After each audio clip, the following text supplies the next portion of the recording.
km sebelah timur laut kota Perth.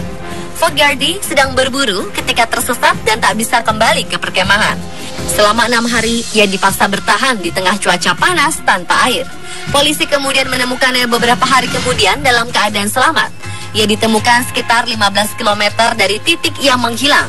Diketahui, pria ini selamat dan dapat bertahan hidup hanya dengan memakan semut hitam. Polisi menuturkan ia sangat kehausan dan mengalami delusi, tapi tim pencari berhasil memberinya pertolongan pertama dan kini ia sudah bisa duduk dan berbicara. Saat ditemukan di kawasan yang sangat terpencil, cuaca sangat panas. Fakta bahwa Fogarty bisa selamat sangatlah luar biasa.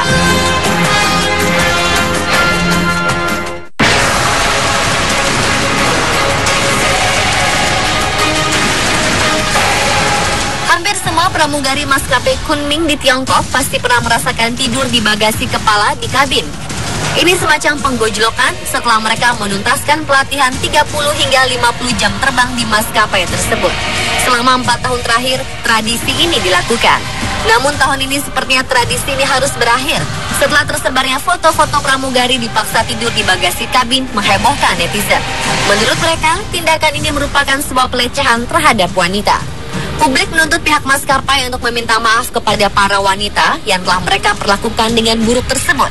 Maskapai Kunming sendiri telah merilis pernyataan bahwa insiden ini terjadi tanpa sepengetahuan mereka.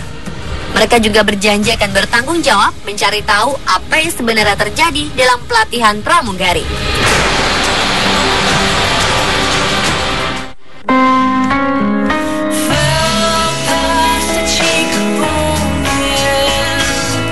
Sepasang pengantin baru di Irak memutuskan untuk tidak bulan madu usai menikah. Uang yang telah mereka kumpulkan selama 5 tahun ini untuk kepentingan pesta disumbangkan kepada 225 keluarga pengungsi di Provinsi Anbar, Irak. Mustafa Al-Sufi berusia 26 tahun dan istrinya Alamalat berusia 24 tahun melakukan aksi sosialnya ini sehari setelah mereka menikah pada 10 Oktober lalu.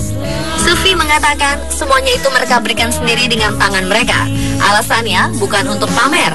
Mereka hanya ingin memastikan bantuan itu sampai ke tangan yang benar-benar membutuhkan. Semua barang disumbangkan untuk para keluarga dari Anbar yang sekarang tinggal di kemah pengungsi di distrik Ghazalia di ibu kota Baghdad.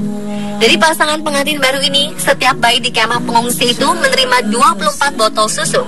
Sufi menggambarkan beberapa keluarga pengungsi dari Suriah ini tidur berdempetan di atas lembar tikar plastik, sementara beberapa keluarga lain malah tidur bersentuhan dengan tanah. Kedua pasangan ini mengharapkan kehidupan para pengungsi bisa lebih baik nantinya. Mereka berharap pemerintah Irak segera menangani hal ini dengan segera, agar para pengungsi dapat hidup dengan layak.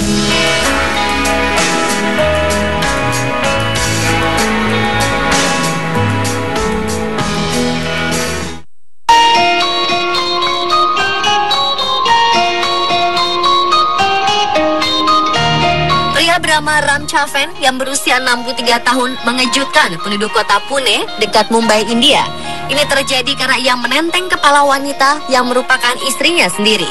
Ia berjalan di sekitar trotoar sejauh 500 meter sambil membawa kepala yang terputus. Karena tindakan yang mengerikan banyak orang, polisi segera mengamankan Ram. Wakil Komisaris Kepolisian Pune, Sudhakar Pathare, mengatakan Ram adalah tersangka utama pembunuh istrinya. Motif sementara karena lelaki sepuh ini cemburu melihat istrinya dekat dengan pria lain. Dua anak pasangan ini, Rajesh dan Umesh, berangkat kerja. Sebelum pergi, dua anak itu mengaku mendengar kedua orang tua mereka bertengkar. Saksi lain, sang menantu Ram, melihat mertuanya membawa kapak masuk ke rumah. Kemungkinan dengan benda itulah Ram membunuh sang istri.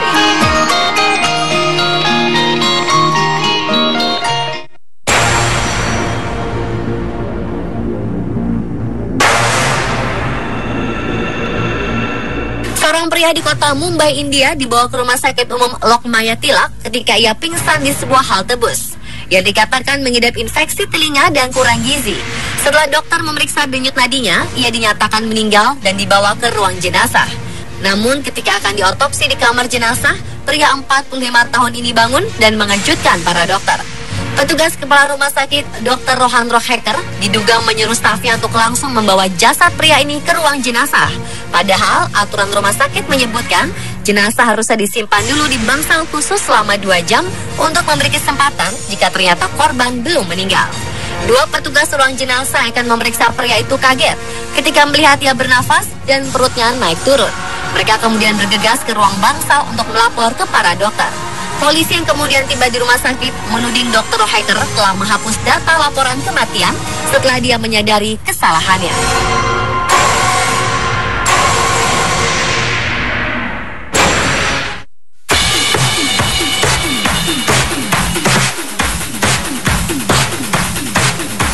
Penemuan adanya air di Mars oleh National Aeronautics and Space Administration atau NASA membuat heboh masyarakat di seluruh dunia. Sebab keberadaan air ini semakin memperkuat persepsi bahwa planet merah bisa menjadi planet untuk ditinggali oleh manusia. Gambar penampakan air ini diambil dari atas tebing yang curam.